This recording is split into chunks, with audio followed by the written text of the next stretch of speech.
Hello friends, আসসালামু আলাইকুম। কেমন আছেন আপনারা সবাই?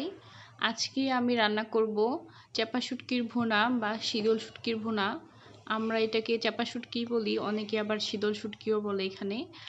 তো প্রথমে কড়াইয়ে তেল দিয়ে দিচ্ছি পেঁয়াজ রসুন পেস্ট, যেটা আমি বেটে নিয়েছিলাম। তারপর দিয়ে দিলাম শুকনো মরিচের পেস্ট, যেটা শিলপাটায় সুন্দর করে আমি বেটে নিয়েছি।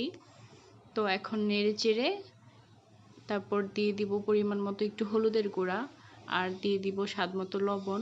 হলুদের গুঁড়াটা আপনারা দিলেও পারেন, না দিলেও পারেন, সমস্যা নেই। তারপর ভেজে এখানে দিয়ে দিব আগে থেকেই ধুয়ে রাখা চাপা শুটকি। এটা অবশ্যই গরম পানি দিয়ে ভিজিয়ে তারপর ধুয়ে নেবেন ভালো করে। তারপর নেড়ে চেড়ে এই তো দিয়ে দিচ্ছি আমি পুঁই শাক, যেটা আমি কুচি করে কেটে নিয়েছি। পুঁই শাকটা দিয়ে সুন্দর করে এটা নেড়ে চেড়ে ঢাকনা দিয়ে ঢেকে দিব।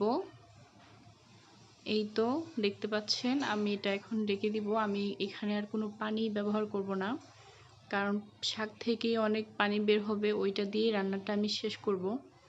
তো এই তো এখন ভেজে নিচ্ছি। তো এই তো আমাদের ভাজা হয়ে গেছে, রেডি আমাদের চাপা শুটকির ভুনা।